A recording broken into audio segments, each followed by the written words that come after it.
All right, welcome back to the Boys of 161st Street, episode 163. Today you got Luke, Damon, and Chandler. Murph again is doing his damn thing, pouring them beers like the man he is. Yankees dropped 2 out of the 3 against the Mets in a series that honestly, for what it's worth, I had a ton of fun watching, and that is something that I have not been able to say in a little while with this team. Even though we did lose 2 out of 3, it felt like a playoff atmosphere, which might be the only taste of playoff atmosphere we may get from here on out, unless we manage to stay in this fight, which we totally can, and we'll get into that in a little bit. And none of us are writing off the season by any means. If you are paying attention to our Twitter page, you may think that's kind of the vibe. That's Chandler tweeting about that stuff. So the rest of us have a little bit more optimism, and we'll get into all that. We do have a little bit of a light road ahead of us right now for the next 10-ish games until a tough road at the end, which could make for exciting baseball down the stretch. But Yankees also were recording this after they played the Twins today, and it looked like it was going south against a team that is not good. And Aaron Judge puts the team on his back like he has been for the last month and the entire season. So before we get into the entire everything that I just said, how are we doing, boys? Good, not great. Good, not great. Good, not great. I'm fine. I'm better than I was at 3:00 today. What was 3:00? The Yankees That was the game. 5-0 to the fucking Twins. So. Oh, but then they can't move. I think that was totally warranted. Just by the way, I think if you're down 5-0 to the Twins with Heel on the mound and then that fucking bullpen behind you, and the offense as bad as it is. I think that's totally fair to think they're going to lose that game. If you lose that game, you're toast. I mean, it's not fair that you toast. assume that they're going to win. Totally fair. Yeah, no. I mean, the way they've been playing it, you can assume that they are going to lose every single game, no matter what. And I know the Mets are they have players. They're not the Mets of old. They are not playing all that great all throughout the year when you look at it at large. But there's not shame in losing of games to those teams. Although we fucking needed to win those games, absolutely needed to, but it's not like losing against the Twins or against the Orioles or other teams like that, which we also have been doing. So I think it's just like we said before, missed opportunities. There's no game to me.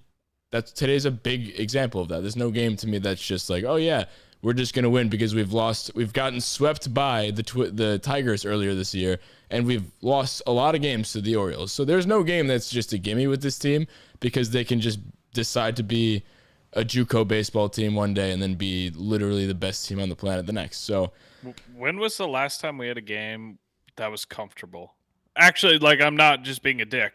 Seriously, when was the last game we played that you weren't sweating the entire time? There was one a few series ago. I can actually point to exactly that one. I don't care that you look it up. The fact that you say a few series ago. No, because I remember feeling that feeling of wow, that was an interesting feeling. That's new. And I don't remember that. I do remember that. Hold on. You guys keep talking. I'm going to go find it. Yeah, I don't remember. That's a good point, 'cause I really don't remember that at all. It was against the A's. It was against the A's. There was an 8-2 win mixed in there. No. It was that. It might have been that game, but the one before that I'm talking about was.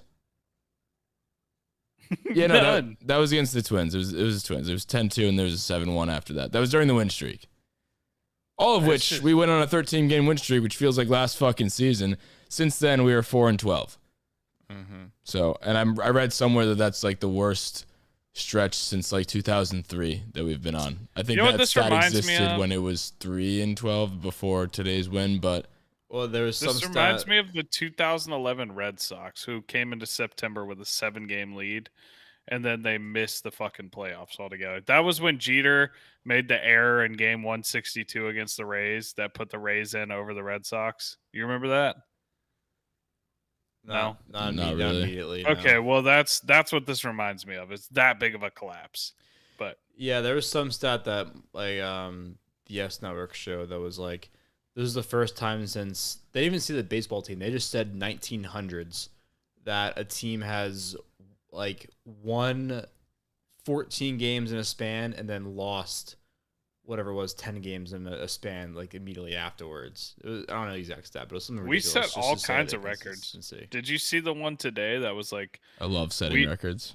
we've 9 straight games we've allowed 5 or more runs. That's Yeah, the second time that's terrible. Second time in team history. And then also the Blue Jays series.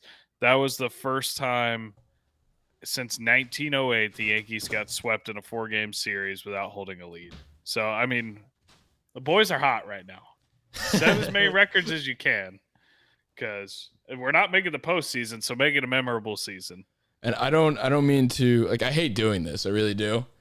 I hate tooting my own horn. It's like something I really don't like doing. You're so full of but shit. I'm going to do it. I'm going to do it again. I told you guys during the win streak, and I said this again last episode, that I was worried about the pitching. And what the fuck's happening now? Everybody was like, I'll say it again. Chandler said, would you have a bad day at work? And then since I said that, this team has been quite possibly the worst. I wasn't looking at the days that they were having. I was looking at the people that we had, and I knew that the actual true value of these pitchers, they were overperforming, and now we lose Loaizaga and we look fucking naked. Like it's this pitching staff, and then when Cole and Tyone end up getting hurt, Cole's back now, but when Tyone goes down, like you get exposed now, and now I really just don't have any faith in this pitching staff. And what happens when Nestor Cortez starts to come back down to like regress towards the mean of where he's supposed to be? Chill. A little bit, but a little bit. I'm saying that's like, too far. I don't know. No, yeah. Look, I think it's telling enough that Clay Holmes is the best pitcher in your bullpen. The guy that he's really I don't know. I disagree good. with that. Hold on. Let me explain. There's so much star power that's why. Like, this is a guy that we traded for, and we had a whole clip of us like, who the Damon didn't even know how to spell his fucking name. Damon doesn't know how to spell anybody's fucking name. That's not saying a lot. I'm just saying. He came over to the Yankees. He had walked 25 guys in 40 innings on the Pirates. Before we hopped on the air today, he called him Lamar Jackson, Lamar Junction. All right, that was I had something in my mouth that I couldn't pronounce. Look, all right, that's not spelling it wrong. My point is, we traded for a reliever on the Pirates with a 5 ERA and 25 walks in 40 innings. He has come to the Yankees, and he's been absolutely incredible. But the fact that he's that much better than the rest, that's concerning. That you're the Yankees, who was supposed to be this bullpen juggernaut, and you have a guy that you traded for midseason for the Pirates with a middling ERA, and that couldn't get it done in Pittsburgh, is the guy here. Again, not a knock on Clay Holmes. He's been absolutely amazing. He's disgusting. I think he's walked 2 batters since he's been here.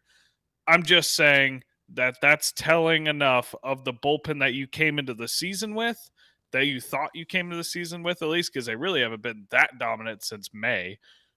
But that's telling enough that that's your guy now. That's not Chapman, who had a 0 ERA through his first 24 starts. It's not Loaizaga because he's dead. It's not Britton because he's dead. It's not Chad Green because he fucking sucks. It's Clay Holmes. It's Clay Holmes, Wandy Peralta, and then question mark. Nestor would be moved to the pen, I'm assuming, if Tyone comes back. What's the deal with Tyone? Let's do a little injury recap, because you said Loaizaga's dead. What's his situation? He has just for the people listening at home. He has a rotator cuff strain. As somebody who has a 7mm tear in their rotator cuff, it's nothing to fuck with. So what are we looking at? Ruined my very promising baseball career. They shut him down for 10 days. He's not touching a baseball, and then they're going to reevaluate. So even if he does come back, who knows how that's going to be. So we got him coming back off injury. Who else did we just say? Tyone hurt. He tore a tendon in his ankle. So that could be a number of things. You know what, though? And I have a question to you guys regarding the pitching and the amount of innings thrown by pitchers. If you had to guess, outside of Cole obviously being the leader in innings pitched for this team, who would it be for you guys? Who would you think has the highest innings pitched this season on the Yankees? Montgomery? Oh, yeah, I was going to say Montgomery, but probably him. Yeah, Montgomery. Continue. What? Like, keep going. Like, who else? Oh, who else would you say would be up there? Montgomery and J-Mo. Maybe. Honestly, I love how he said J-Mo to act like it was a different person. Yeah, maybe Nestor. I said Nestor's Montgomery probably Tyone. good. You go Montgomery JMO. I was just speaking out loud. I just said a different way. Honestly, I bet Nestor's in the top 5. Yeah. Yeah, it's Cole Tyone, Montgomery, Herman. Interesting enough. I mean, he has 97. I forgot he was alive. Chad Green, Nestor That's Cortez. really surprising to me. Okay, that And then right after there. that is Licky. Chad Green has been a dog shit reliever for the Yankees this year, and he has the 4th most innings pitched. Boom. That's all you need to know. Stop it there. Yeah, I mean, like we've debunked this before too about his numbers not being that bad, but then you look at the leverage stuff, and then, I mean, you get another example right in front of your fucking face. He does it again. I mean, and what's his season ERA at right now? I don't know. I think his ERA is only in like the mid 3s. That's my point. Great. And then it's still not bad numbers, and that's in large part due to the amount of innings he's thrown this series. It's 74 innings pitched, which is literally the 5th most on the Yankees this year. That's above most starters. Granted, he has 7 losses as a reliever. Yeah, I mean, granted, most of the starters on our team have been injured. Like Kluber spent time being injured. Tyone is now injured. Like Montgomery wasn't, but I mean, it's just. Chad Green fucking sucks, man. I'm tired of him. He's never been like I said. People always point to his ERA. He's like he's one of the most stable guys here. He's never been a clutch performer in his entire career. Well, a lot of those people are also not watching the Yankees play every day. You just look at everything at face value, and like he's Chad given Green's up back-to-back ERA. games. He's given up crushing home runs. Yeah, he's got a 3.28 ERA this season, and a 1.9 WAR, a 0.89 WHIP. When you look at those numbers, it's like wow. He's having a pretty damn good league. If Chad Green was on a different team and we looked at his numbers because we don't watch him every single day, we'd be like, oh, wow, Chad Green's having a pretty good year. But then you realize that every single time he's in a relatively high leverage situation, those are where all of the runs come. And every time he's in a clean inning, he doesn't like it. He does still have good numbers on the year, but literally like clockwork, every single time he's in a remote leverage situation, that's when every single one of the runs come. So the stat that I thought was telling enough right here, just the fact that when he leaves the game, it's a higher leverage spot than when he comes in. That's terrible. That is the worst thing that you could ever ask for. He's creating harm. He's creating the leverage. He's creating the leverage. Oh my God. So, I mean, yeah, he's not clutch, but you also have to factor in the guy that's coming in behind him to clean up his fucking mess. It's terrible. It's terrible. He does not need to be in a high leverage spot anymore. And how the fuck do you give up that home run to Lindor? Lindor's got 2 home runs. He's clearly locked in. This is the whole thing, and you throw him 97 down the dick. What are you doing? What do you? Yeah, I hit him. Give up. Literally, don't throw him a strike. That is the only guy in the Mets lineup that can switch the momentum like that. At this point, if somebody else doubled him home, whatever, that's fine. I would have felt more confident. Giving up a home run to Lindor right there, you might as well just wave the white flag. That was it. His right 3rd home run too, right? After the fight, all of that, and then you give up a fucking moonshot to Lindor. Just fucking pack it up and go home. What are you doing? What are you doing? So 97 down the fucking middle to Lindor. What the fuck are you doing? So speaking of Lindor, we might as well take this time, before we get into hot or not, we might as well take this time to talk about his little accusations towards the Yankees. So I want to go to Lindor's comments real quick. Cisco, after one of those home runs, you looked like you whistled toward them. What was behind that? Yeah, Dustin. So talking to Glaver, as I came around the bases, I did the sign of whistle. I can't whistle hard, but yeah, I did whistle. It was just over the past couple of days. I can't accuse them of them whistling for the signs because I'm not 100% correct, but I know what I heard, and I felt like there was something out of the ordinary going on, and yeah, I heard what I heard. I'm not accusing them. I'm not saying they're doing it 100% because I don't know 100%, but it definitely felt that way, and I took that personal. I took that personal, and I wanted to put, like runs on the board to help my team win. So you don't want to accuse them because you're not correct, Because you don't know anything. Because you don't know what you're talking about, but you think there might be whistling. Maybe it's just like you're in a stadium that actually has fans for the first time because you're coming from Cleveland. So maybe it's the people in the crowd that And you're the hearing. Mets. I mean, if you look at this team, I'm quite sure the New York Yankees right now are not stealing signs because it's one of those situations where the Astros pointed to us cheating in the ALCS, and then you see Todd fucking Frazier in that one play that I pointed out when like the Astros Twitter was kind of going off. I was like, clearly we weren't stealing signs if you look at this fucking guy. Exhibit A right here. The Yankees, of all teams to accused of stealing signs, I mean, why wouldn't you accuse them during their 13-game win streak, not right now? And I don't get the reasoning for it. And I just think it's so funny that because of the fight, they probably were just like, no, the fight happened after. After that, no, but what are you talking about? Stanton exchanged the words back at him because Lindor hit his second home run, or it was first or second home it was run. the same game. It's the post game. This is after the game. He's probably just like being an asshole. He started this. What are you talking about?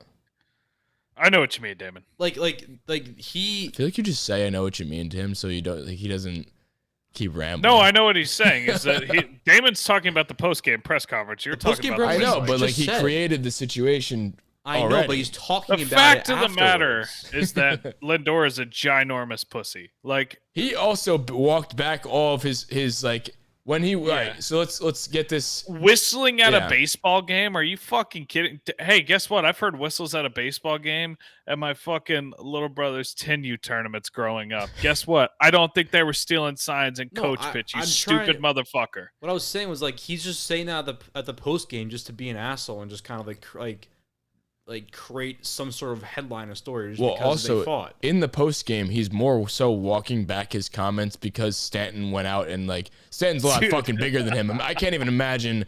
And it's so funny too. Did you see Javi Baez and Lindor just like behind the umpires, like 35 feet away when Stanton is talking, like saying what I don't know. I couldn't read Stanton's lips, but he said something along the lines of the situation, and they were like talking shit and I want to pull up a clip of Javi Baez behind the umpire, and he's like doing that thing where he's like, "Come on, square up, like step up to me," while like 55 yards behind, like away from Giancarlo Stanton. Like I'm quite sure you wouldn't say shit to his face. Giancarlo Stanton could literally take on the entire team on his own. And oh, by the way, he's got Aaron Judge, Luke Voit, Odor, who I think might be the biggest fighter on the team. Yeah. Scrappiness. Dude, Garrett Cole. Did you see how fast Garrett Cole? Yeah.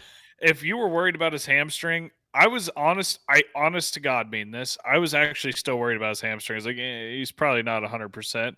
When I saw him shoot out of that dugout, I was like, my man's ready to fucking roll. Yeah, like he was an Olympic sprinter out of there. See, here's the difference. We could just dive into this conversation a lot because there's a lot to unpack here.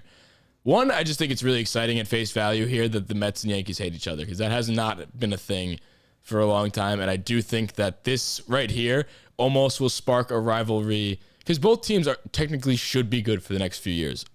Right or wrong. I mean, Lindor's there for 10 more. It should be, and ending up doing it are two different things. But these are two good teams with a lot of payroll. We're going to assume that we should not be the worst team ever like we are. But it's just going to be fun going forward. I think this is going to spark it almost in a way like the Tyler Austin fight with Joe Kelly did for like that version of the Yankees Red Sox. Because there's always moments like you have these teams that should hate each other. Like the Yankees should hate the Red Sox, but you can't fucking hate Devers because he's so cute. But you don't have animosity. Did you just say that? We joke about that all the time because our friend Matt, who's a Red Sox fan, says it. So inside joke, you're on the outside.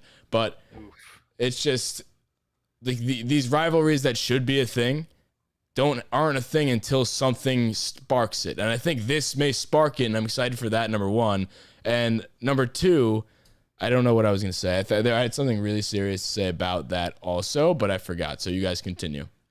Well, I was going to say, like, they don't, obviously they don't play each other a lot. So I feel like these things might carry over because we don't play each other a lot. And like, that could be a cool thing. Like the next time we play each other at the Subway Series, it could have a whole like storyline and stuff, which is always exciting. I remember what I wanted to say. Go for it. So, it's just it's when you brought up the Cole thing, it was just seeing the opposite ends of the spectrum when you see how somebody who just signed a massive contract wants to be portrayed in their city that they're going to be in for a long fucking time. Meanwhile, Lindor and Javi Baez, who just came over here, obviously Javi Baez is a rental, but Lindor, who just signed a massive contract, not only was a part of the thumbs down thing, but now he's just being a fucking crybaby bitch. And I mean, it's just like he's not doing what he should be doing with a new team. You're hitting 220. You signed $340 million. You're getting 220. Go fuck yourself. I'm just saying Cole is like that moment right there where he's out there about to go fight for his fucking team.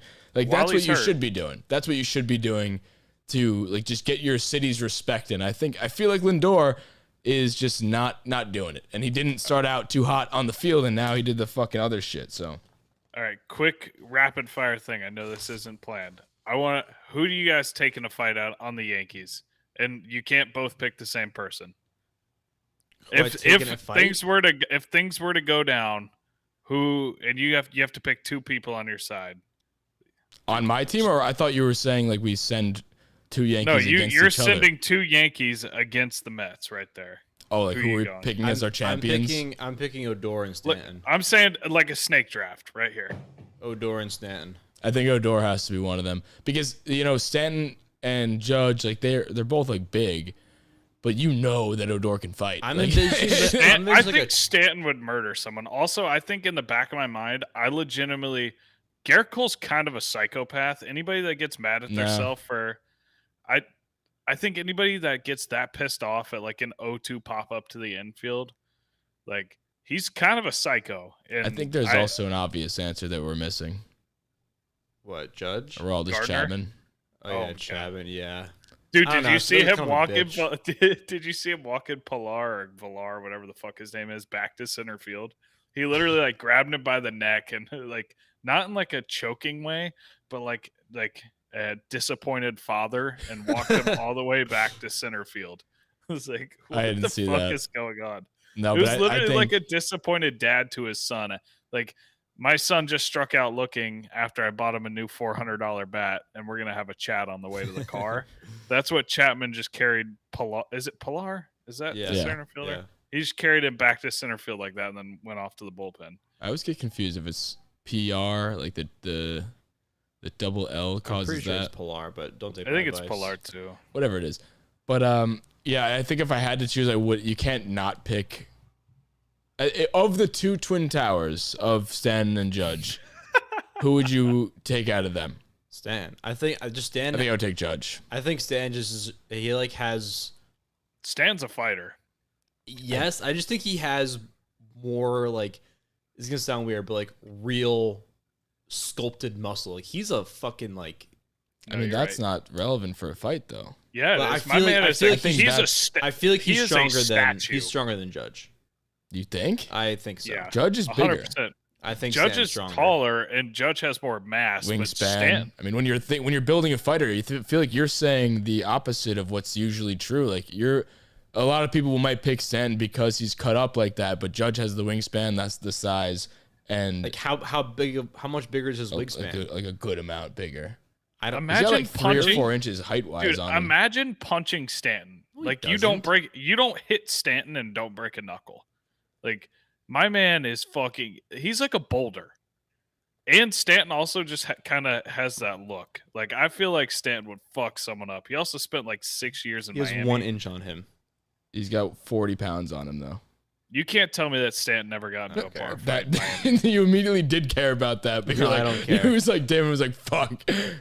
I'd take Stanton. He's got more lean muscle. And he was like I said, he was in South Beach. You can't tell me he didn't get a guy with $300 million in South Beach has gotten into some fights. Gallo? No, is Gallo considered in this void? No, Gallo has really soft features. I would consider Voit. I feel like he would just like try and hug it out. I would consider Voit too. But here's the thing: we're choosing one because I think everybody across the board is picking Odor, right? Yeah, he has the experience. I'm surprised. Odor's he has the resume. He's got the resume. He's the clear-cut one. He's the Christian McCaffrey of this. I envision him just like on Stanton's back or like on his like shoulders like a chicken fight, and just going out there and just like, catapulting him out. Yeah. I'm surprised he wasn't the first out, like running out there. He was. He was? Did you see? Yes. Did you not see No, I him? mean like while Stanton was chirping him during the play. He was. Odor was like a bat out of hell. Like you saw the Cole clip. You saw Cole, right? Yeah. Yeah. Okay. Odor was already at second base when Cole started hopping over the fence. Like Odor He's was so running ready the for a bases. fight at all times. He wants to fight. It's so great. That's why right there, Odor has not been hitting worth a fuck. He's on the postseason roster. If you get hit by one of Kevin Cash's stable of guys that throw 98, you need Odor on your team to go fucking knock somebody's teeth out. So But back that to means the, you back have to make the fucking postseason. But yeah, but back to the Lindor comments a little bit. I just think it's ridiculous that he even like. First of all, you're winning. Like it's a different situation. Usually, like you make those accusations when they're like the other team's kind of kicking your ass, but they were up at the time. That just felt a little weird to me. I don't know if that really matters at all, but like it's just. I mean, I just don't understand. I don't understand. I mean, also, of all of the cheating scandals we've had to deal with, we've had the full-blown live stream cameras, we've had the Apple Watches and other forms of technology. This we have had a deep dive into this as a league. Everybody's been talking about the different forms of cheating, and every time somebody would talk about like whistling or like the man on second base, which in this case that's what they're talking about as well. That's just gamesmanship. If you tip your pitches, you can seal the signs. That's all. It's just the thing like right there. That's not cheating. That's part of the game. If Don't you tip pitches. If you tip your pitches, you tip your fucking pitches. And Yeah. it's like Sevy in the postseason a couple years ago. He's tipping his pitches, in the whole second half of the season. Nobody on the Yankees fan base that had any sort of a brain was like, "Oh, every team in the American League's cheating. Fuck them." It was all like, "Dude, Sevy, you got to figure it out, man. Quit fucking tipping your pitches." That's a pitcher's problem. There's different levels of cheating. When you're using a camera, that's cheating. When you're tipping your pitches, that's not cheating. That's having a high baseball IQ. There's a humongous difference. If you're that fucking butthurt about somebody playing the game, then Don't tip pitches. A, don't tip pitches, and B, don't be a giant bitch. Because if you could pick something up on that, you know for damn sure you'd be doing it. If you're that upset by it, don't ever try and pick up a sign again, Lindor. Don't ever try and get any sort of advantage. Just try and react to whatever pitch it is. It's part of the game. It just felt like such like a forced comment. Like he felt like he had to say something, and then that was what came to his mind. I feel like to make this go full circle, I feel like he's trying to compensate for like to win the fans back over. Yeah. To show that he's fighting for them, and he's trying to fire everybody up. Granted, he did have a 3 home run game, so his game could have done that on its own. I don't know if that makes up for the rest of his shitty, mediocre season, but it's just, I feel like he pissed everybody off with the thumbs down, so he's just trying to like get out into the newspapers the next day and be like, "Oh, Lindor was fighting for us in our corner." Which is what I was saying before, but you said I was just rambling. You don't like say things though. You don't like. I was saying it, and then you interrupted me when I was trying to say if you, it. like whatever's in your head may not be coming out. I was literally saying into it, the and then you world. interrupted me, and I couldn't say it. Moving right along. So I just thought another fun thing that we noticed today was that today's win was the first win this entire season where we were trailing by 4 runs or more in a game at any point. We were 0 for 35 when we were losing by 4 runs or more. Yay! So we broke that streak. So just breaking records, just next absolutely one. shattering barriers, and just Congrats, you beat who'd they take over? The Marlins were like 0-36 or something. No, I think we have like 0-35 was the record. No. There was Us. one other team that had one more loss than us in those situations. We were one of 2 teams, so now we're not in that category anymore. Regardless, we're on the wrong side of history, but I'm all for it at this point. If you're not going to make the playoffs, make as many bad memories as you can. Yeah. So, hold on. Why don't we just address this right now? Because I don't think that we aren't making the playoffs. And I think the situation right now, didn't we say, I haven't checked right now, but the Red Sox are losing as well? They were losing 1-0 in the first. Okay, whatever. But the way I see it from here on out, I don't see the Blue Jays cooling off anytime soon. That offense and here's the thing too, this team, the Blue Jays team, was good, and we knew that from the beginning. And when my friend honestly asked me this like a month ago, when the Blue Jays weren't playing well, and he looked at like just the classic, go to ESPN, check out their run differentials. He's like, wow, the Blue Jays run differential is like 150, like plus 150. And I was like, yeah, they have a good offense. They just haven't been able to figure it out and get wins. And now it's like not shocking that they actually are getting wins now. So in terms of if they can keep it up, I think they can. They might have an MVP in Vladimir Guerrero Jr. right now. If he gets Triple Crown. We were talking about that before we got on the air today. I don't know if it's going to be enough to beat Ohtani, but that's a conversation for a later date. Regardless, their offense is very good. Simeon's having quietly one of the best years out of anybody on that team. Teoscar Hernandez is having a historic year I for actually saw himself. something. Well, kind hold of on one interesting. second. So I'm just saying, going forward, of the two teams that we would have to pass up, I would almost view the Blue Jays as like how we viewed the Rays a little while ago. Is like they're going to keep winning. Now I feel like we just have to have our sights set on the Red Sox, which sucks because I really wanted the Yankees Red Sox wild card game, but I don't really care at this point. Like all goodwill on this team has gone out the window. Just make the playoffs. That's how I feel on that front. But also, I saw something on Simeon today, which is a little off topic, but is whatever. he cheating? No. Well, I don't know. Did he whistle? Lindor can't whistle, so you probably couldn't have called him out. Fuck. So he's not good at it. No, but Simeon, they were comparing his age 24 stats to Gleyber's, and Simeon was the worst shortstop in baseball at 24 years old. And people are already writing off Gleyber, which I'm pissed off at Gleyber too. He's been terrible, and this is something we can bring up later after the hot or nots, or whenever you want. The fact that he lost the shortstop job, he's now. We'll bring that up in a second. I just wanted to. But I'm just saying before we get off the Blue Jays topic, something of note. I'm not saying one way or the other. I'm not advocating for. That's totally related. Just because one guy got better after 24 and he's also a shortstop doesn't mean that Gleyber is going to have the same story. Well, I mean, I'm not saying he's going to have. Just continue to one. What was your thing of note? That was my thing of note. Is just That before Gleyber we might move get on better, from yes. that I saw an interesting thing. You act like he's never been good though. He No, was Did I say that? borderline I didn't MVP. Yeah, you did. You're like, oh well, he's a totally different story. Yeah, he's a totally different story. He almost won a Rookie of the Year and hit 38 home runs as a 22-year-old. Well, you're putting words in my mouth right now. I did not say I'm not writing Gleyber off. I'm just saying they're not. I don't really see relevance in that. I do. Argument. I'm with you, Chandler. Well, one guy got better after his age 24 season. All he's saying is that it's all early. I was saying was that was interesting of note while we're on the Blue Jays topic and how good Simeon's been.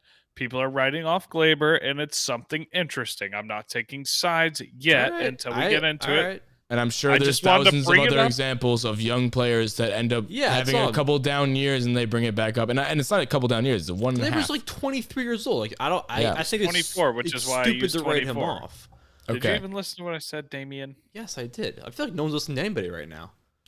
There's no rules. So I wanted you guys to listen to me about this one little thing here. So this is fairly obvious that we need to win every game, but more so after this Minnesota game, we're playing the team that we apparently have trouble with. We have the Orioles for 3 more. We have the Cleveland Indians or whatever they want to be called for the Guardians. I forgot about that. That's next year. 3 games against the Cleveland Guardians and then 3 more games against the Texas Rangers. Then we have Boston, Toronto, and Tampa to finish the season out. We need to win literally every single game in the next 9, which is the 3 Baltimore, 3 Guardians, 3 Rangers. I love saying Guardians now. But we need to win all 9 of those. We won't, but we need to win as many. 8-1 is the floor. If you want to make the postseason, 8-1. No. We need to get that. Minimum. 8-1 is the floor if you want to make the postseason, because the Blue Jays have an easy schedule down the stretch, if I'm not mistaken. After they get through this series with the Rays. I mean, if you look at the pitching matchups too, we got Cole tomorrow, Cortez, Montgomery, Kluber, blank, Cole, Cortez, Montgomery, Kluber. We could do it. We could. And we've been saying this all season long.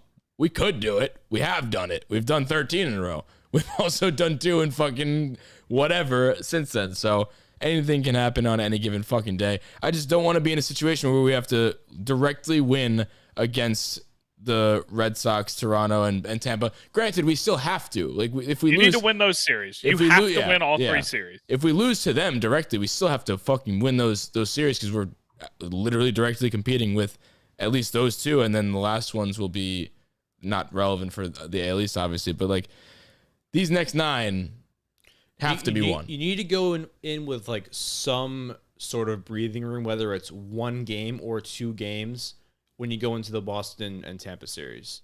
And that's why, like Chandler said, you need to go 8-1 at the bare minimum for these next 2 series or 3 series. And just for me as a fan, I want to have those series, those head-to-heads matter. Like, I don't want to lose, already be down. Like, in an ideal world, this is probably what's going to happen if we are able to relatively take care of business against the Orioles, Guardians, and Rangers. I would like it to be how it is right now. Just completely just locked together. Everybody has the same exact record for the most part, give or take half a game. And those series are the ones that those are going to be playoff series. Those are playoff series right there. And I think that's what it's shaping up to be because we're hopefully going to be able to take care of business. And they know that. They know, they're seeing exactly what I'm saying. They're seeing that these series, they need to take care of business because they're also seeing these next 3 that we're talking about to end the season off.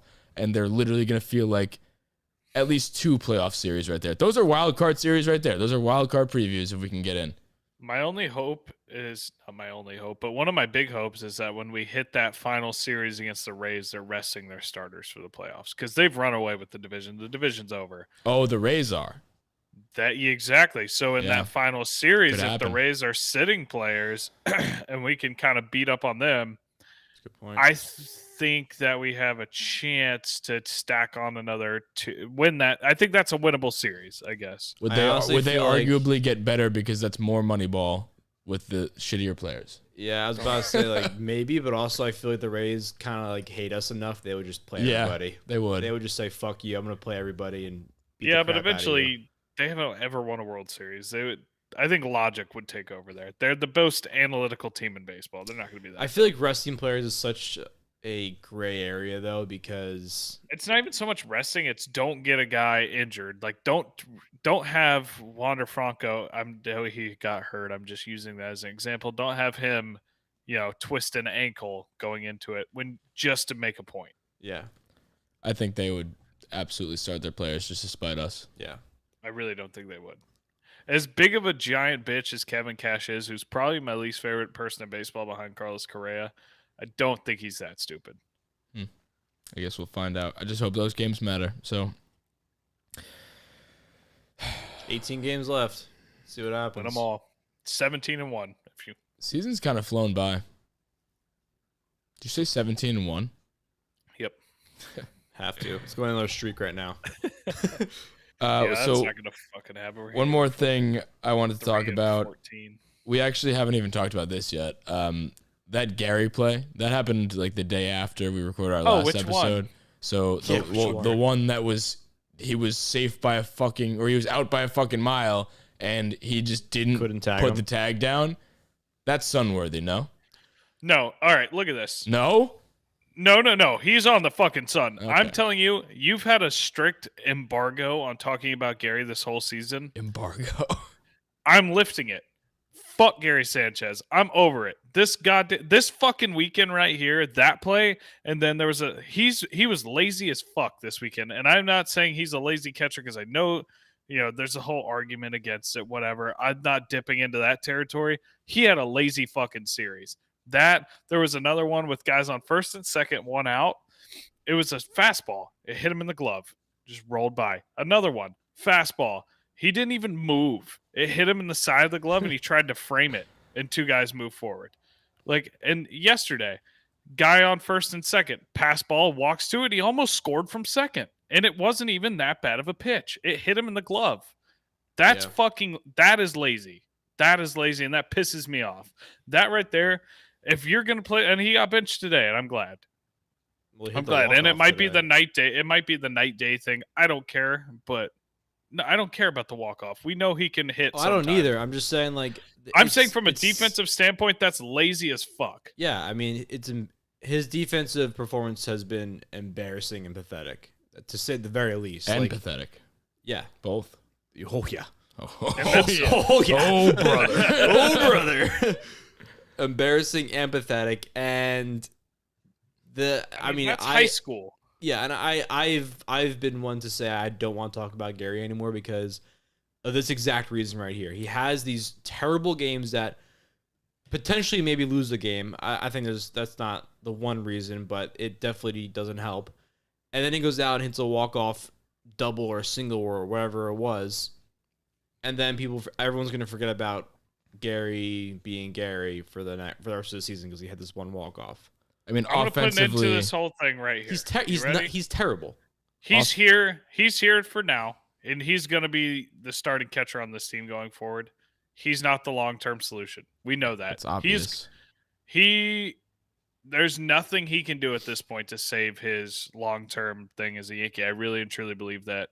You don't draft Siegler. You don't draft Wells if you think that Gary's your long-term solution. You don't do that in the first round back-to-back years. You don't. He's gone. So, to me, good riddance. If he goes out and does it with another team, so be it. But he's not cut out to succeed here. I've seen enough. I'm officially, after this weekend, in a series of that magnitude, to make that big of mental mistakes on back-to-back nights. That's it for me. He's stats? This year, so everybody always says, like, Gary, you're never going to, that's the argument. You're never going to find an offensive catcher like Gary Sanchez in the league. He's 14th in WRC plus. He's exactly average offensively, has 104 WRC plus for the year. Ranks 14th among MLB catchers in that regard. If you go to batting average, he is down to he's low 200s. 27th in the league in batting average Of catchers? of qualifying catchers. So people with minimum of 220 plate 211? appearances. He has 208. So he's 27th in batting average. Batting average, if that's not your cup of tea, let's go to OPS. If OPS is your way of deciding who's good at catching, let's see. He is 14th in the league in OPS for a guy who should be, this is what's going to carry him. This is what's going to make him a good catcher. He's a good offensive guy because he's not good at defense. Play. So if you're 14th in OPS, a stat that should benefit you as the power hitter that you think you are, you should be better than 14th. Tyler Stevenson is having a better year than him. Names like that, Omar Narvaez, who's actually a pretty good catcher, Carson Kelly, Dalton Varsho, JT Realmuto, Zunino, Perez, Will Smith, Posey, Grandal, Heese, Stassi, better catchers than Gary Sanchez because they play defense too, and they're all better offensively than he is this year.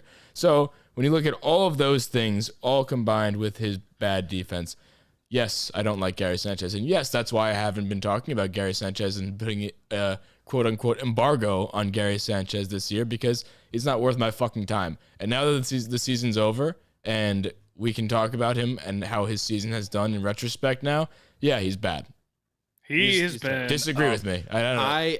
He's been abysmal. I don't know how the Gary supporters can still stick up for him. I really don't. I had somebody because there's respond to walk-off and home runs that like no, I saw somebody respond to it the other day. They were like, and we're still talking about it. They were like, that didn't change my fucking mind.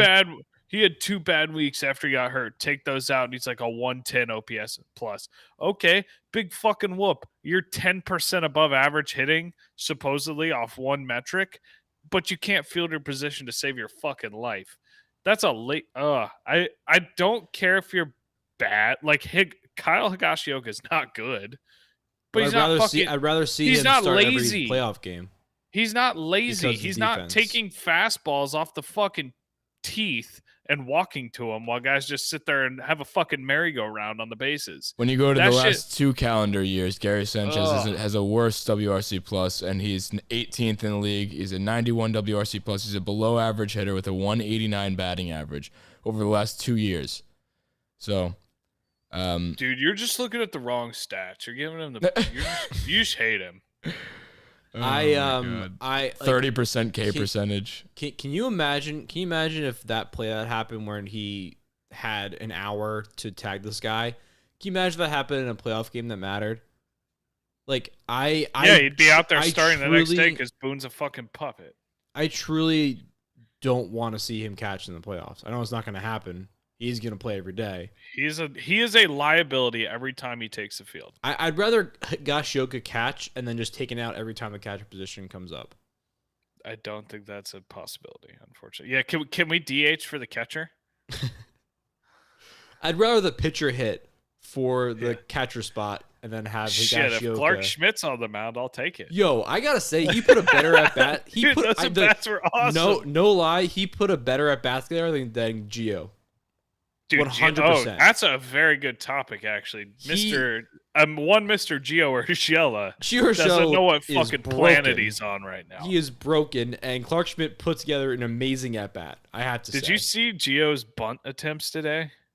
Yeah, he struck out bunting. Yeah, I don't know whose call that was. First of all, like if did Boone make that decision to He bunt did for on the- 0-2, or was that Gio? Talk of the town, according to Twitter, which is real life, as we all know. The Twitter first is two- law. The first two were called, and the third one was on him. So But, he What the fuck? he are you doing? knowingly, with conscience, he decided to what? With confidence. No, like his conscious He consciously was aware. his conscious mind made this decision for him. Sure. Bunt on 0-2 in that situation with a man on second. That's correct. And no fouled it outs. straight back. And then Gio was broken. It was also He can't a even fucking play cock defense shot. anymore. Yeah. Well, He that's can't even play defense. Like, that's the bad. argument can be made that that's not true, because that actually segues us back into the conversation that we kind of teased before, is that he's now our shortstop. So Glaber Well, he can't play third right now, so fucking thank God. So why not move him to the more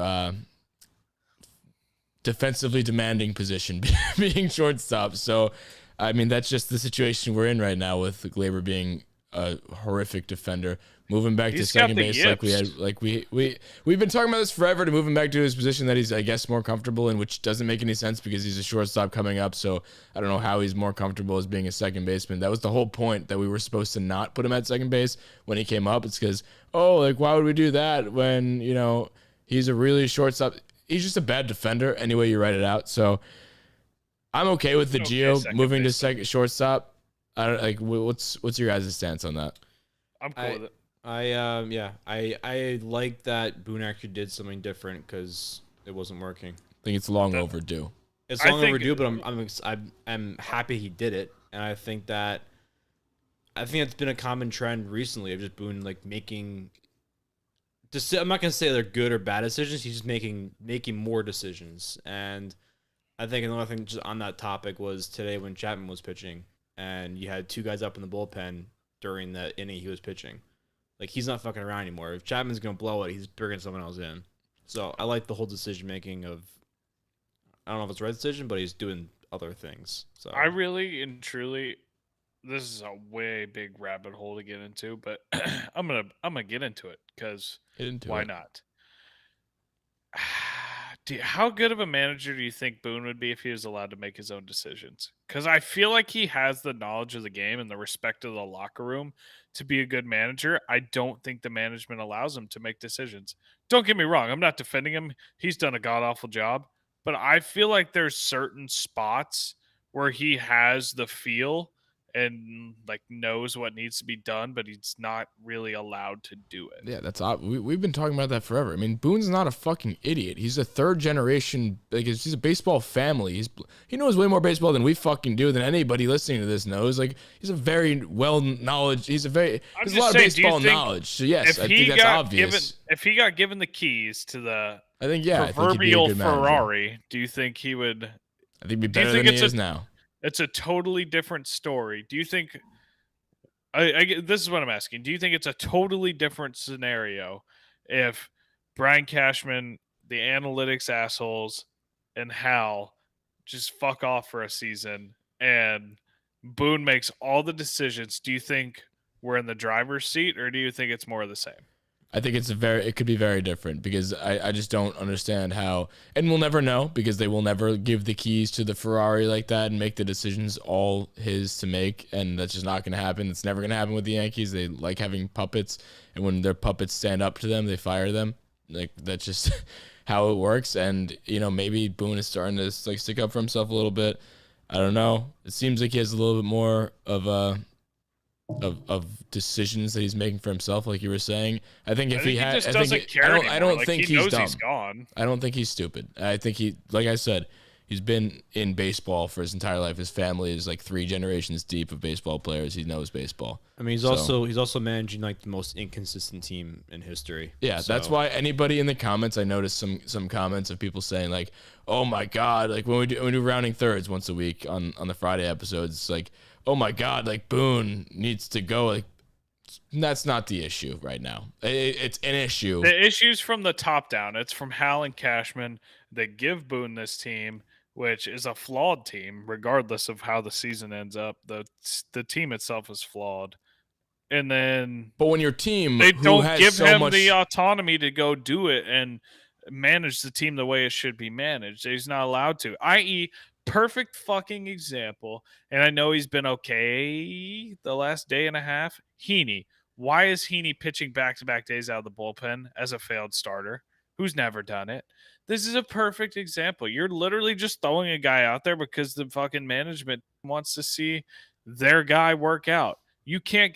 Either that or Aaron Boone needs to be investigated for throwing baseball games. Those are the only 2 things that make sense. There's no reason that Andrew Heaney needs to come in with the bases loaded and 1 out. Are you fucking kidding me? I just don't understand how he has such energy to keep pitching. Like, I feel like he's always pitching. Everybody else is like, "Oh my God, he's exhausted." And Boone's always been the guy who won't allow you to be throwing 3 straight games and all that. I feel like Heaney pitches every fucking game.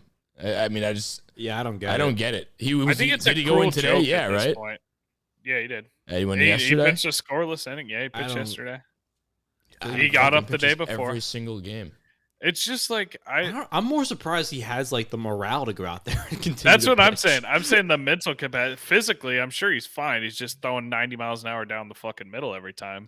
He's a batting practice pitcher. Yeah, I'm surprised he's not like the dude. If like that was Vontae me, Davis, who retired midway through that Bills game like 2 years ago, like 2018. Remember when Vontae Davis retired at halftime? Or Jay Bruce after he saw our clip, he retired. Yeah, I mean, but Vontae Davis did it at halftime. He just untied his shoes and was just like, "Fuck this shit," and he got out. And then I'm surprised Heaney hasn't done that literally on the mound. Like in the middle of one of those blow up innings, you just see Heaney just throw his fucking glove on the ground and be like, "Fuck this shit. It's not for me. I'm gonna go Heaney work at like Hertz Rent-A-Car." Man. Every time Heaney gets up in the bullpen, he just looks sad. It's like, oh fuck, here we go again. I'm about to get booed. Like he's Heaney's booed. Heaney's like 1 game away from getting shit thrown at him coming out. He had a good game today, right? Like last 2, yeah. Yeah, I think there's gonna be some stat that's gonna be pulled up. Like since he took the picture with Garrett Cole and Jacob deGrom, you see that picture? No, what?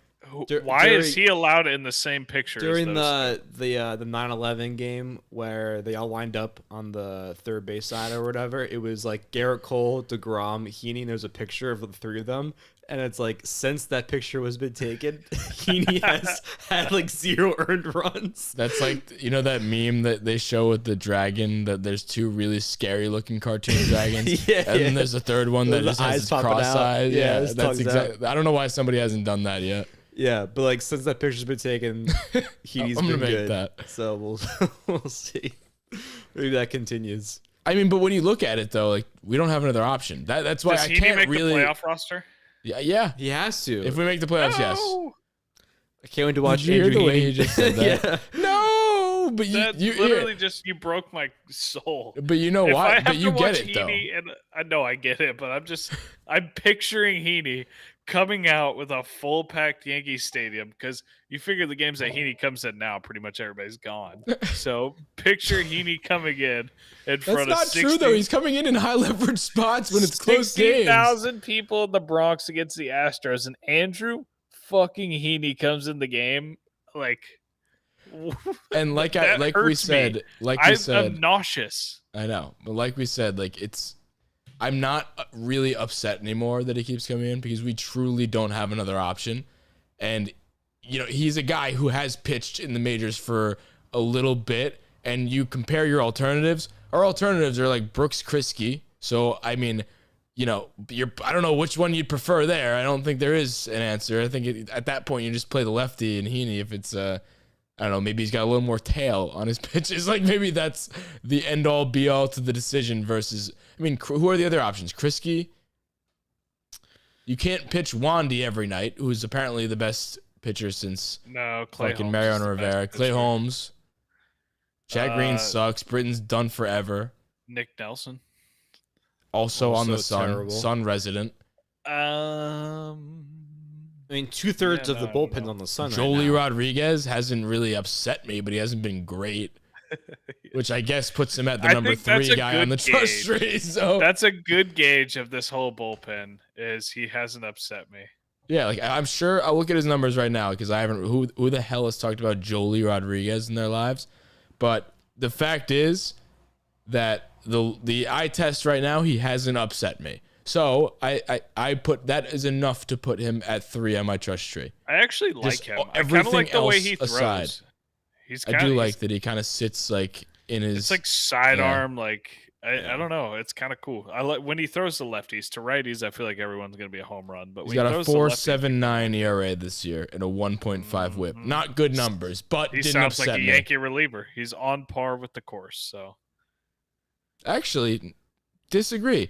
Since he came to the Yankees, he has a 2.57 ERA.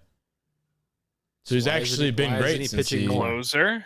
he has been pitching a ton. He's one of the main guys that's been pitching. And honestly, if I'm not missing anybody, all we have right now is like basically Wandy, Jolie.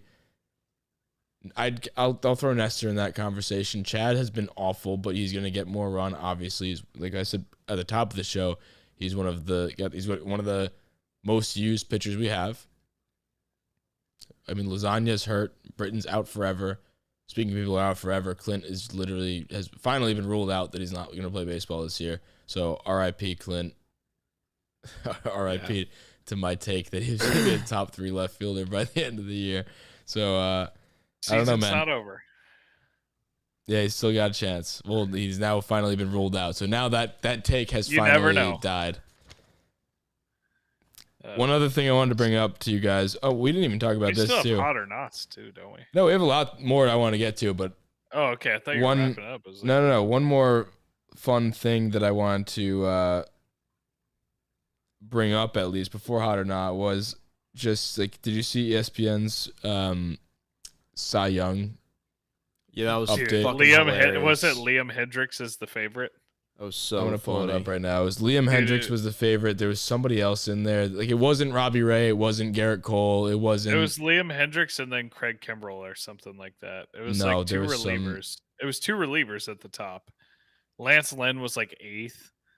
Garrett Cole was it was 2 relievers, then Garrett Cole, then Robbie Ray, and then another reliever, and then like Lance Lynn. It was fun.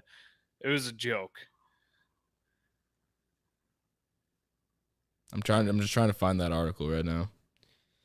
Yeah, but Oh yeah, it was Liam Hendricks, Rizel Iglesias. Just like end that right there. I mean, how do you put that out and have a job? I really don't get it. I don't even care what Rizel Iglesias has done this year. Maybe he's been great.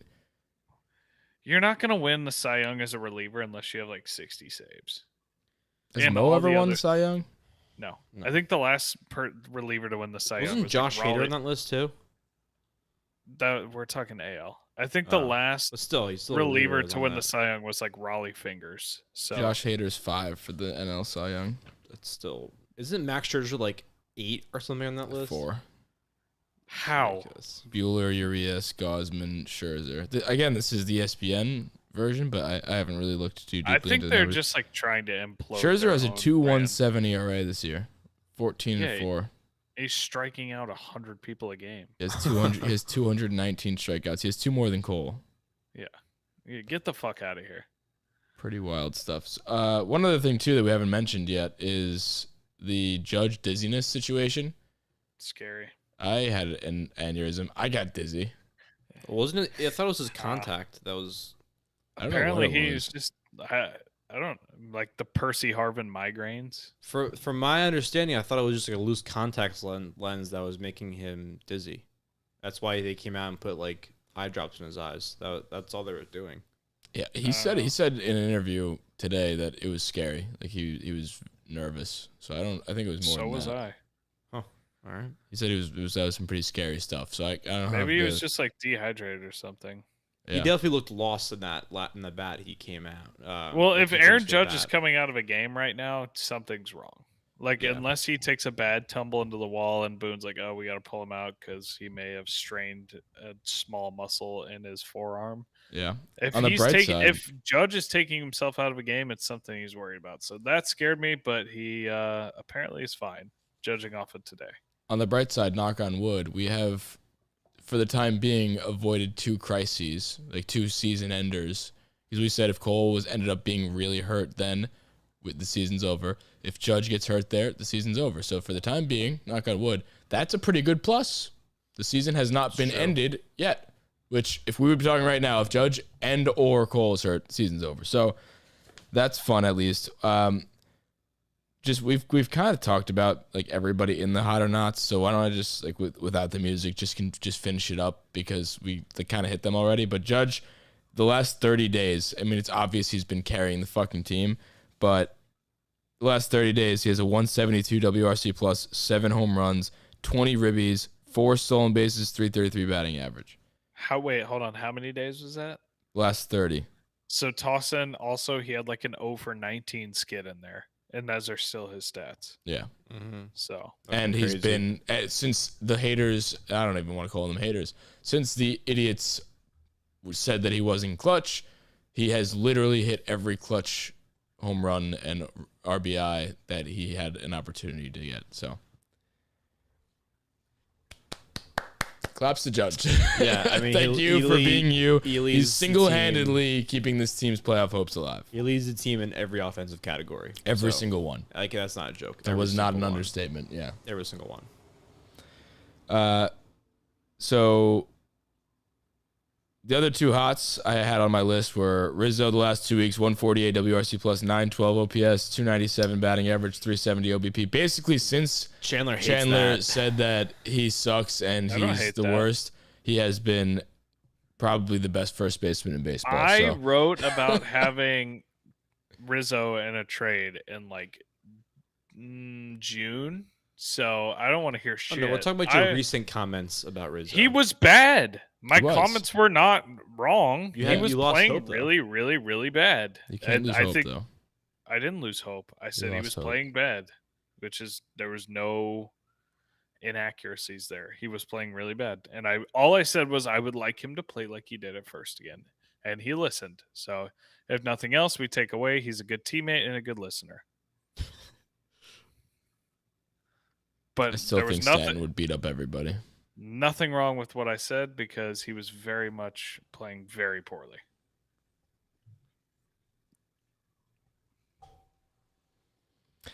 So other people on the knots list, Mr. Brett Gardner is on the hots list, not the knots list. Last 2 weeks, 270 batting average, 131 WRC plus, 2 homers, 6 RBIs.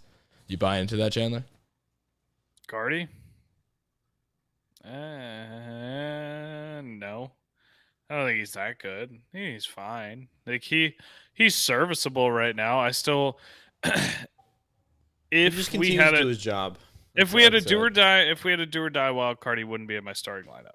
I'll put it that way. But I'm happy with what he's done, and I don't have a problem with him hitting where I don't have a problem with him hitting where he's at right now. Yeah. Right agreed. now. If the wild card started, I don't want him there. Agreed. I'm just tired of Voigt getting benched. I know we talk about it all the time, but that's a direct correlation with the Gardner situation. So, I mean, I know it had to happen for the NL matchup, and that's not going to happen, I guess. Do we even have an NL matchup for the rest of the season? I don't think so. So we're not going to have to deal with that ever. Well, we shouldn't have to deal with it. We are going to have to deal with it in an NL matchup because then it's Stanton DHing. Right, but the only time we'll deal with an NL matchup is if we get to the World Series. And now I know. I so think now, Luke Voigt's actually mad. I think I saw something in the Mets series when we threw the game with Heaney, when he got out there and gave up 2 runs in the 9th, and Luke hit a home run that meant absolutely nothing, and he still did his little water bottle smash. I think that was like a fuck you. Like I'm still. I wouldn't be shocked if he requested a trade. I wouldn't either. after I this year. would. I mean, he was What a about to get slap in traded. the I mean, face. that's He knows he was about to get traded, and then he comes out and hits like 500 and carries the team for a week, and then you bench him. I don't blame him at all. yeah, but I still think he like cares a lot. Like I don't. No, I'm I not think that- discounting that. I just think he needs to play in as many games as he can moving forward. Like this is crunch time. There's no more resting guys right now. You have 18 games left. Like We're currently out of the playoffs. you're out of the playoff spot. You have 18 games left. There's no reason why we shouldn't be playing your best lineup every single game, and the best lineup has Luke Voigt in it, and that's the end of the story. It's as simple as that. Like I agree. it's not an analytic thing. He's one of your best hitters right now. Fucking He play has him. been for 3 years. He led the league in home runs and was a top 5 MVP finisher last year. Fuck And, you and doing? listen, if it means taking Brett Gardner out because he's playing a little bit better, I'm cool with that. I really am. Like you need this lineup to like blend together. Like the best lineup we have has not played together nearly enough that they need to be playing together to actually like get the chemistry to win. In a Honestly, playoff that's spot. a big thing. I think for the playoffs, the last couple years, they haven't done that. yeah. And like, obviously it showed. Like, I don't know. I feel like even down the stretch, the last couple of years, it's been like, okay, we've been getting guys off injury. Let's ease them back in. Stan's a perfect example. You know, he's been kind of hurt, especially last year. And then he comes in and hits 6 home runs in like 4 or 5 games, whatever. But the whole thing stays the same. You don't have all these guys playing together because you're so busy about resting people. You don't have that luxury this year. yeah. As it sits right now, you're not even playing in October, so If anyone gets an off day the rest of the season, I'm gonna fucking lose it. Luke Voigt will be benched tomorrow. Probably. I mean, he absolutely shouldn't. That would be so fucking ridiculous if he does. No, I think he didn't have a hit today, so now you need to bench him for a whole 10-game stretch and see if you can get him super cold. DH Clark Schmidt. Honestly, you got to lead off base runner every time.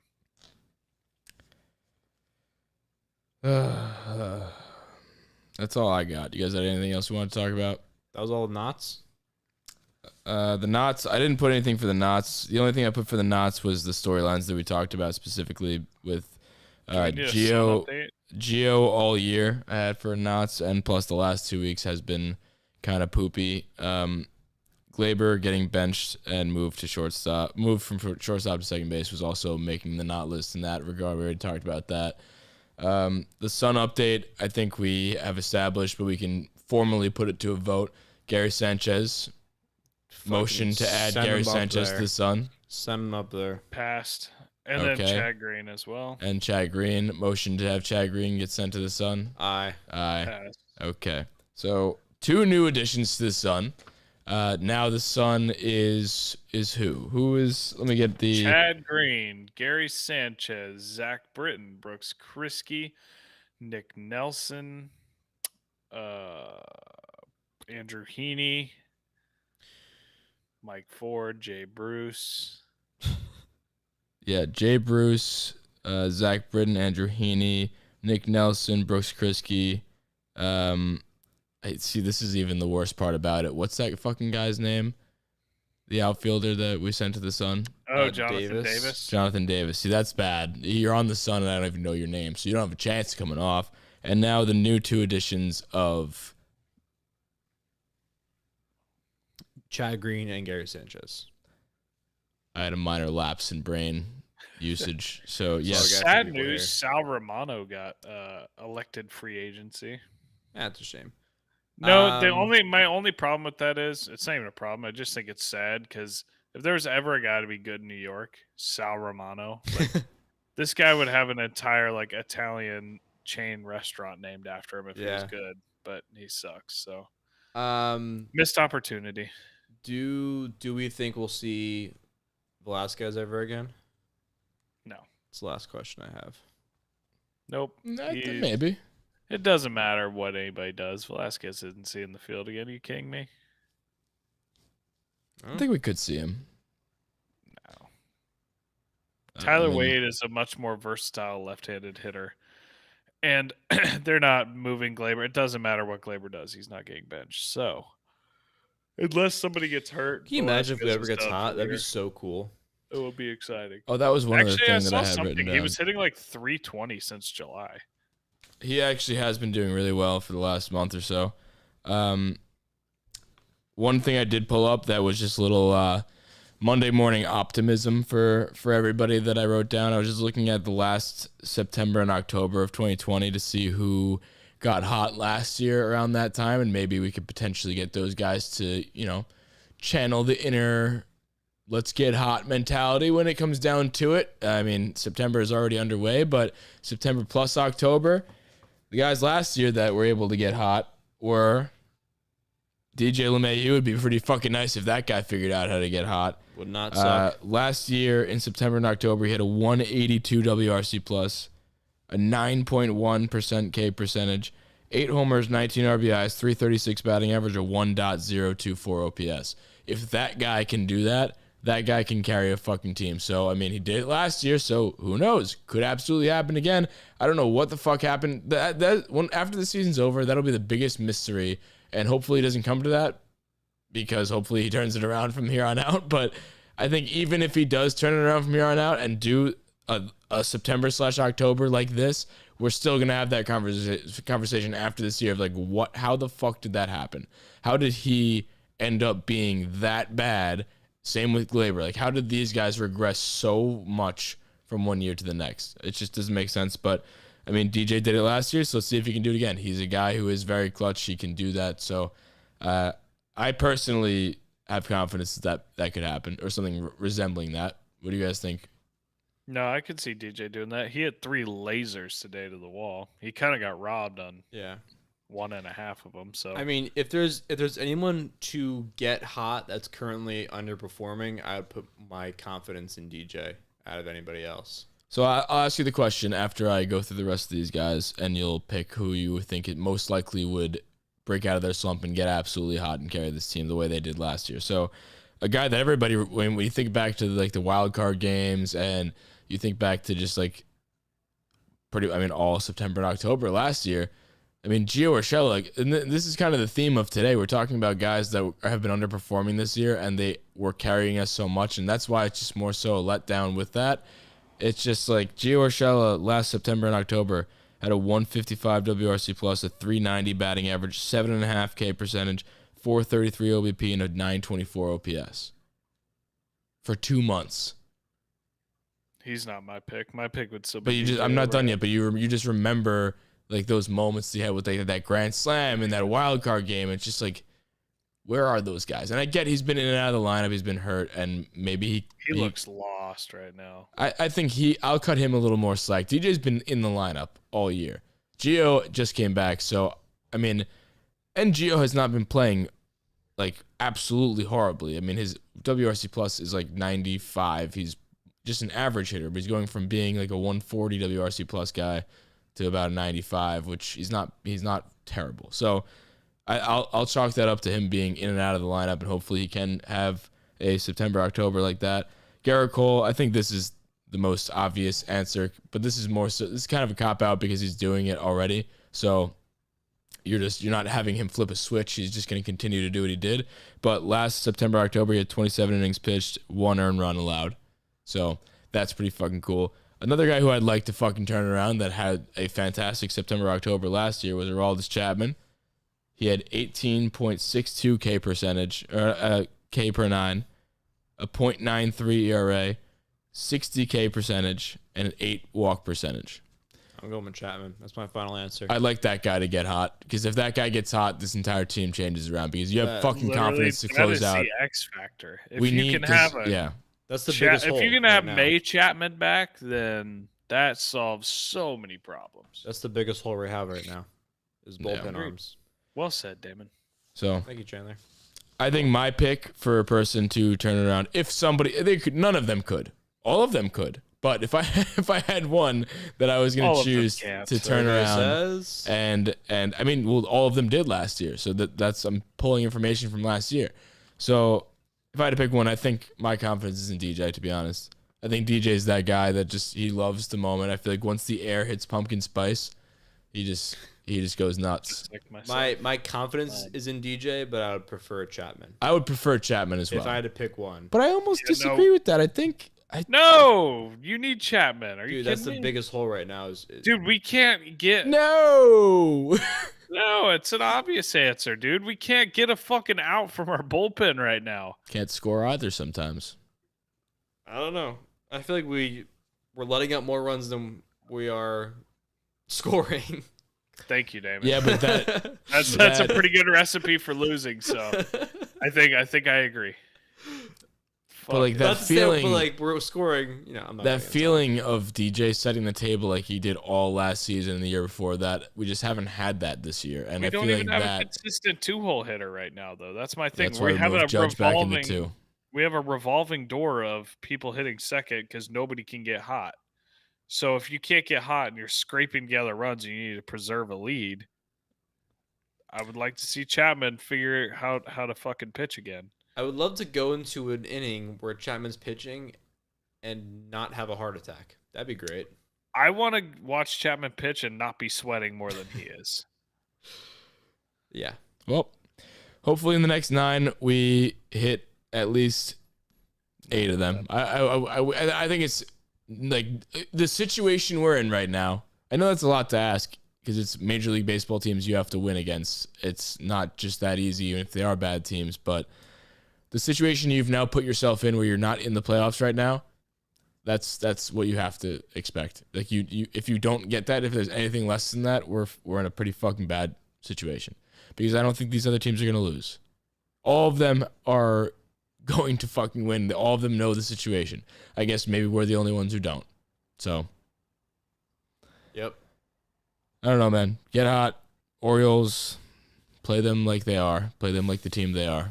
We should beat them like the Blue Jays just slaughtered them. That's what I should mean, happen. that's just scary what they're doing to them. I actually saw that score and I didn't see the names. I saw 22-7. I was like, what college football? I watched college football for like 12 straight hours on Saturday. I was like, I don't remember a game finishing 22-7. Then I saw Blue Jays Orioles. Like, holy hell. Dude. How many did they score that one inning?